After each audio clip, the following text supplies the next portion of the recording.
कह रहे कि हम भारत के रहने वाले नहीं है, हमारा मूल विदेशी है, ये यहीं के लोग हैं सारे। अगर ये मजबूत हो गए तो कभी भी हमें यहाँ से हटा सकते हैं, क्योंकि हमने अंग्रेजों को यही कह करके हटाया है कि अंग्रेज विदेशी है, इसलिए विदेशी अंग्रेजों वापस जाओ। तो जब तक ये लोग कमजोर रहेंगे, मैं नहीं कह रहा हूँ, खुद पंडित जवाहरलाल नेहरू ने अपनी किताब में लिख रखा है, वहां से पढ़ करके मैं बोल रहा हूँ, बाबा साहब ने भी सारा पूरा धजिया उखेड़ी है इनकी। इसके अलावा एक किताब लिखी महापंडित राहुल साकरतेन, ब्राह्मण, बहुत बड़ा विद्वान था, उसने लिखी ओल्गा टू गंगा। ओल्गा नदी रूस में, गंगा नदी भारत में। उस किताब में पूरा वृत्तांत है, पूरे डायलॉग है, उसके अंदर प्रमाण दिए गए, लिखा गया। उसमें क्या लिखा कि किस तरह से आर्य ओल्गा नदी के तट से चलकर गंगा नदी के तट तक कैसे कैसे पहुंचे, उसमें लिखा हुआ है। ऋग्वेद के अंदर, ऋग्वेद भारत की सबसे प्राचीन किताब है, जिसे ब्राह्मणों के बाप ब्रह्मा ने लिखा है। उस किताब के अंदर लिखा हुआ है, हमारे बड़ों का नाम लिखा है राक्षस, असुर, दानव, दैत्य, देशी, बंदर, गधा, कौवा, और ब्राह्मणों ने अपना नाम लिखा उसमें देवता, हंस।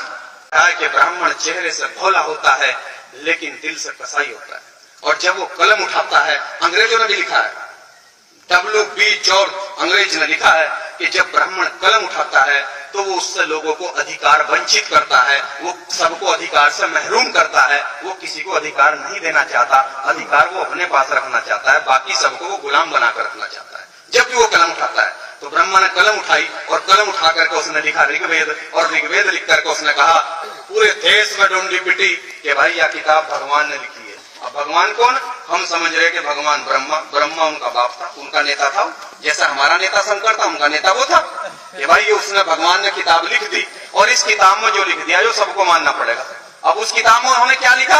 उसमें उन्होंने लिखा पहले नंबर पर ब्राह्मण होगा और इसका काम पढ़ना और पढ़ाना होगा, दूसरे नंबर पर क्षत्रिय होगा, इसका काम हथियार रखना होगा और देश पर राज करना होगा, तीसरे नंबर पर वैश्य होगा, भारत की सारी जमीनें इसकी होंगी, जमीनें हमारी थी, जमीनें सारी बनियों को दे दी। अगर इस देश में अंग्रेज ना आते, मुगल ना आते और बाबा साहब संविधान न लिखते, तो चाहे जाट हो या गुजर हो या कोई हो, 1 इंच जमीन किसी के पास नहीं थी। सारी जमीनें ऋग्वेद लिख करके बनियों को दे दी गई थी। गांव के गांव, अब से 300 साल पहले गांव के गांव बनियों के होते थे। और जो पुराना आदमी यहाँ बैठा होगा, जिनको थोड़ी सी भी समझदारी होगी, उनको पता होगा कि ये तो आजादी से पहले तक सारा का सारा जमीनें तो बनियों के हाथ में थी, जबकि जमीनें हमारी थी सारी।